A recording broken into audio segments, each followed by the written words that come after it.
but you really deserve some disrespect. Because you have been doing too much, sir. You have been doing way too much. You come on social media, you go everywhere, you distort people's history with impunity. You distort people's history, even the world history. You distort people's history with impunity. Nobody asks questions because you are the Ooni of Ife. Now, start doing this. You also gather some urchins. Just pay attention, okay? You're gonna thank me later. You're gonna thank me some days. Just pay attention. In the 20th century, no, in the 18th century here, 19th century, they imposed an Ooni on the people of Ile-Ife. And the reason they did that is because they wanted the Ooni to act freely, to have the backing of Ibadan, because Ooni was powerless. Ooni was powerless. Some people came to my inbox and they asked why I made the statement when I said that the Ooni of Ife, that I would try not to disrespect the Ooni of Ife in that video. But I also went ahead to say that he deserved some disrespect. Yes, I did say that, and I'm repeating it. The Ooni of Ife deserved a lot of disrespect, but he's not going to get that from me. And that is simply because of where I come from. We were not bred to disrespect our elders or people who are maybe highly revered by some people, whether the people are liars, whether they are thieves or not. As long as they respect such a person, we are disallowed. We're not bred, we're not trained to disrespect such people. But like I said, he deserves a lot of disrespect. Number one reason is that the Ooni has disrespected almost everybody, even monarchs. A lot of videos everywhere. How can you come out and tell the whole world, not even Africa or West Africa, the whole world, that every monarchy of the world came from Ile-Ife of yesterday? Oromiyan came from Uhe or Ufe or Ife, not Ile-Ife. Uhe was never forgotten. Uhe was still seen and perceived as our ancestral home or as our spiritual home. It is this Oduduwa that was also upheld, giving the appellation Ogenenue. When Ikaladeran left the kingdom, the only place he felt was safe for him was Uhe. How came about Ile-Ife? After neutralizing what the British felt or saw as threat, they created a place known as Ile-Ife, and they put someone there by the title of Ooni, like a duplicate of Ife, the real Ife. And guess what? Uhe, Ife, or Ufe, as we speak, is still in existence. It's still in existence, and it is right where I have been describing since. It is within or around that Niger-Benue confluence in today's Kogi state, in a local government area known as Omala. They have Did Oromiyan rename Igodomigodo to Ile Ubinu? No. It's absolute bullshit. A myth regurgitated by people who would rather lick the dust off colonial era propaganda than crack open a history book. So to the keyboard warriors who've been camping under Benin videos since 1804, crying about Ife and chasing the Oba family trees like it's a Netflix series, this video will surgically dismantle every lie you have been spoon-fed. So sit down.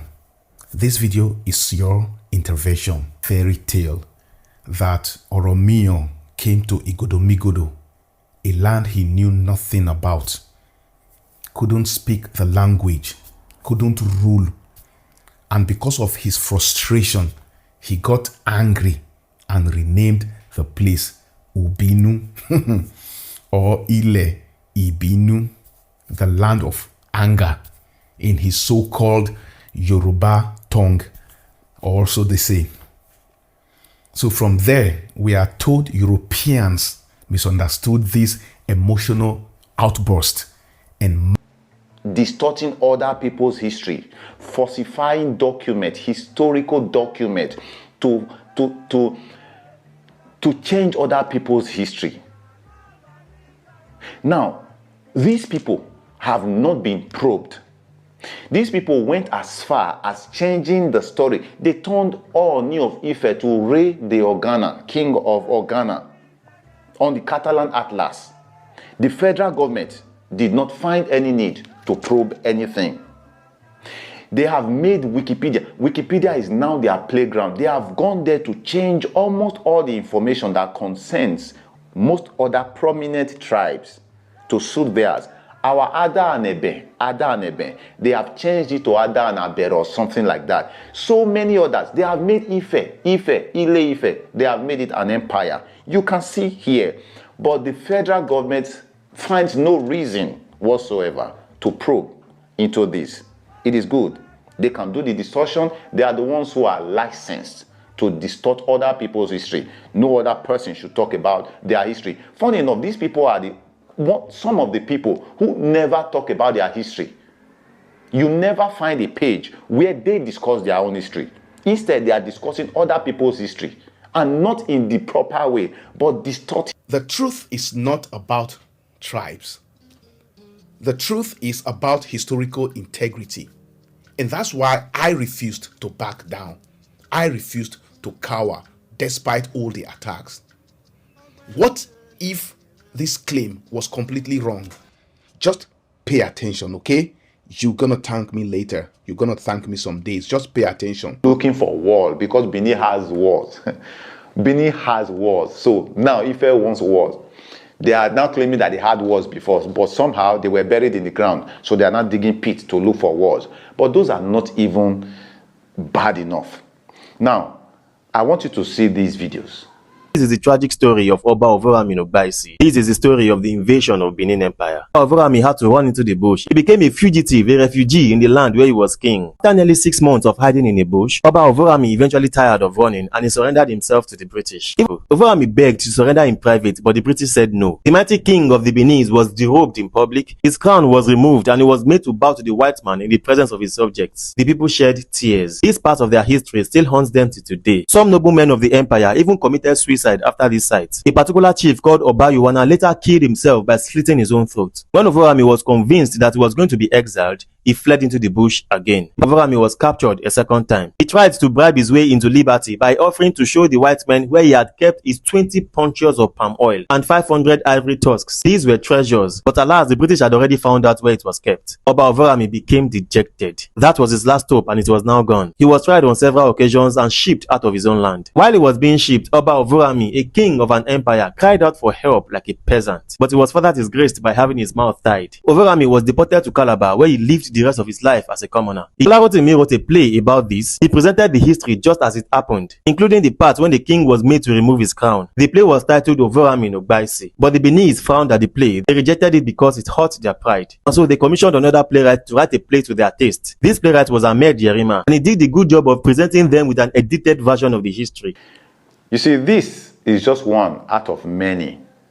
If you are on the social media space, especially TikTok, you might have seen the havoc, how someone has asserted that the Igbos founded Ile-Ife. Heaven is let loose. Heaven is let loose. Now they want to go into the treasury of the country to start a probe into this nonsense. Something they do every day, something they've been doing for more than 100 years now. Recently, I came across this video by this young boy here. According to the traditions of both the Yoruba people and the Edo people who were neighbors of the Yoruba in the southeastern forest sent to the Oba of Ife, the Ooni of Ife, for help. Their problem was that their Edo country was being disrupted by conflicts. Oromiyan went to Edo, he fought for them and subdued the people causing problems there, the several warring groups among the Edo people. And then after that, he created the Benin kingdom, a kingdom just like the Ife kingdom. Oromiyan, a Yoruba prince from Ile-Ife, ruled Benin for so many years. This is the period that gave birth to the similarities shared by the Edo and Yoruba people today. Before a person is crowned king in Edo land, certain things must first be done in Ile-Ife. And even after the death of an Edo king, the authority of Ile-Ife is never bypassed. Guess what? There is no need to probe into this. Instead of probing, instead of launching a probe into this, the young man receives an award instead. Receives an award. Their father gives him. Stolen treasures were sold to European and American museums where they were stripped of their true origins. Now, over a century later, historians like Geoffrey Waro are still mislabeling our heritage. Now, this isn't just a mistake, it's a historical erasure and misattribution of African heritage. This error exposes either a deep-seated lethargy in research or a Eurocentric indifference to the accurate documentation of African history. And that is my concern.